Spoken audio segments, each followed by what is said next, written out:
Want smooth, silky legs, feet and toes? Here's how you can do it effortlessly, baby. Step 1. Start by soaking your legs and feet in warm water for a few minutes to soften the skin and hair. Step 2. Gently exfoliate with a scrub or loofah to remove dead skin cells and prepare for a closer shave. Step 3. Apply a generous layer of shaving cream or gel, ensuring to cover your legs, feet and toes. If you don't have any at home, not to worry. Bacon fat or motor oil work just as well. Step 4. Using a sharp razor, begin shaving in slow, sexy, gentle strokes. For your legs, shave in the direction of hair growth first and then against it for a smoother finish.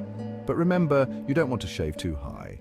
Step 5. When shaving your feet and toes, take your time. Use smaller, controlled strokes around delicate areas like your ankles and moles. Step 6. Rinse thoroughly, pat dry with a paper towel and follow up with a rich moisturizer to keep your skin soft and hydrated. There you have it. Do this once every 4 to 6 months and enjoy smooth, ladylike legs that will look great in a short skirt.